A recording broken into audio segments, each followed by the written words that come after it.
Now let me give you a few more tools to use at your disposal when creating your simple flag or simple logo design.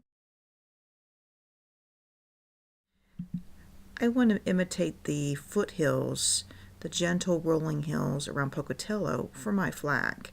I'm going to go into Place under File. I'm going to grab this image. I know this is an image of the foothills around Pocatello. I'm going to make it relatively large.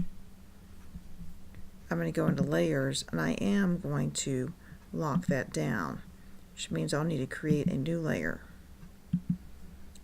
In this, at this point, I'm going to zoom in, and you may be tempted to freehand this and try to draw these foothills, but instead try to think like a graphic designer would, and usually they will think in terms of shapes, vector shapes.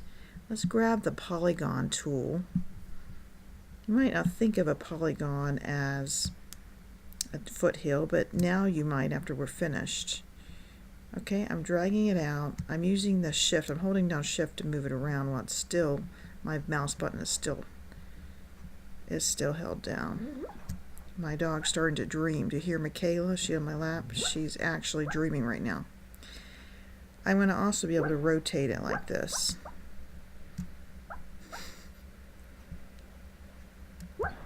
They say that means she didn't get enough activity today, physical activity. Anyways,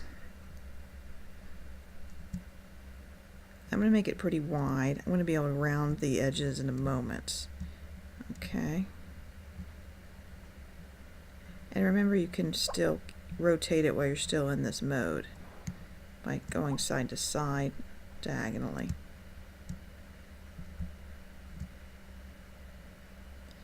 Okay, I'm going to let go.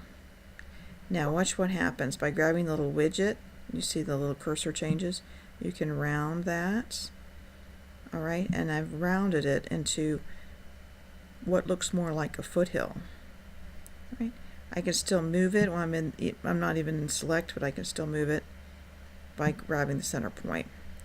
Now let's click V to go to the select tool, and if you hold down Option, notice what happens. A double arrow appears when you're along the path of the actual polygon.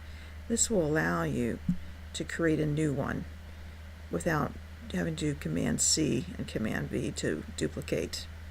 Okay, you have to let go though so that it does make it two distinct ones, right?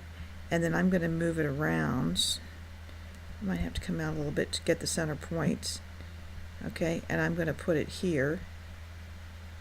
Okay, I'm going to go in a little tighter, and I can rotate it.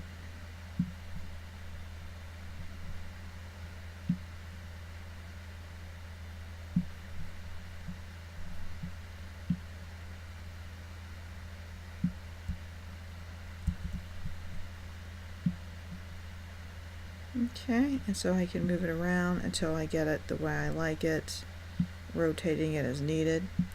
Okay, I'm going to once again duplicate this by clicking Option, coming to the edge of the actual polygon, and making sure to release it so that it does in fact form two, or a third one rather.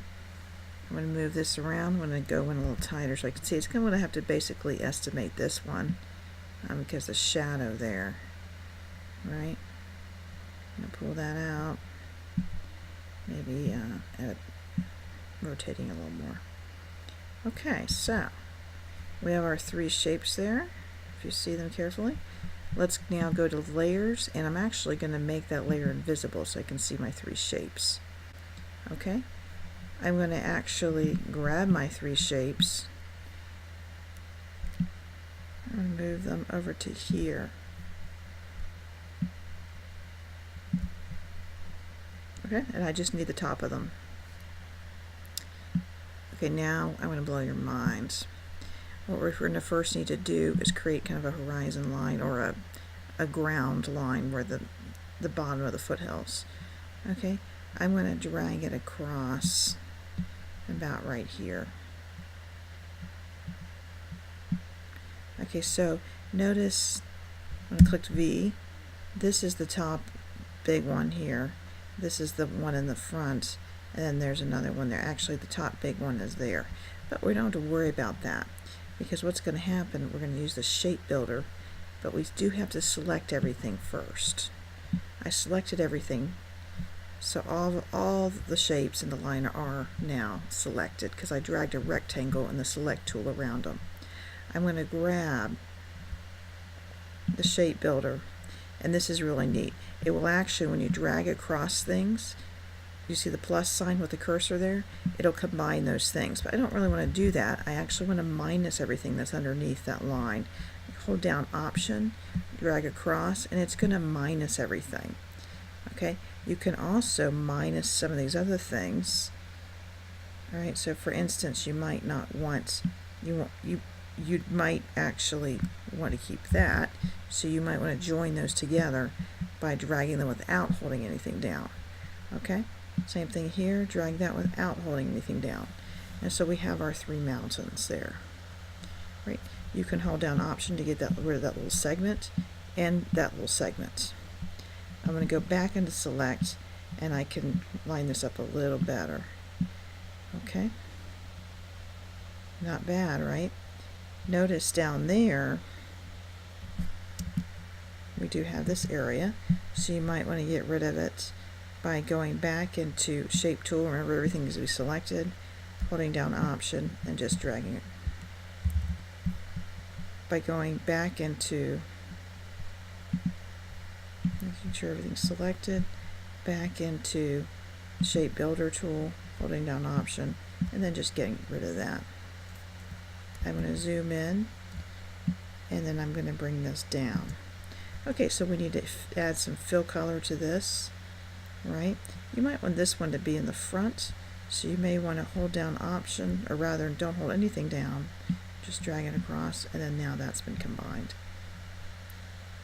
Let's go back into the Select tool. All right, we're going to need to click somewhere out here, and we can then begin to work with one of these one at a time. Let's make that into, let's say, yellow gold. Nice. Let's grab the back one. What do you say to that one? Blue. Okay, not bad. Let's get the one on the side, and we're going to need a regular color, right? Let's say this red. All right, and then, as you know, for a flag, we do need a Command minus. Again, you can still rotate this a little bit if you want to bring it more straight across.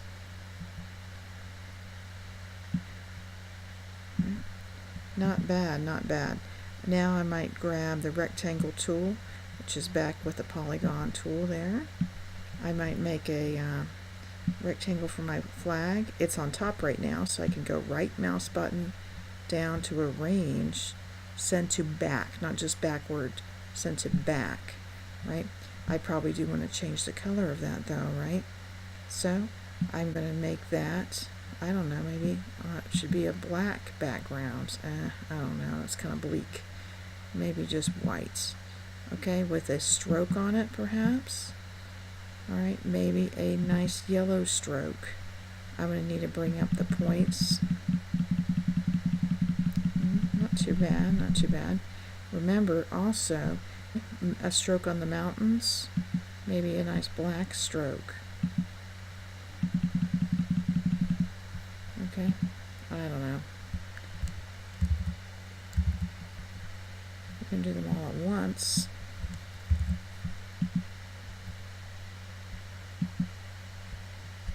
Hold down Shift.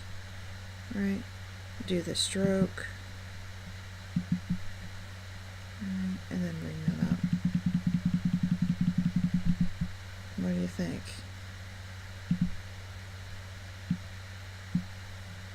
And there it is. So playing with the Shape Builder tool is kind of fun to do. See if you can bring in the whole arena image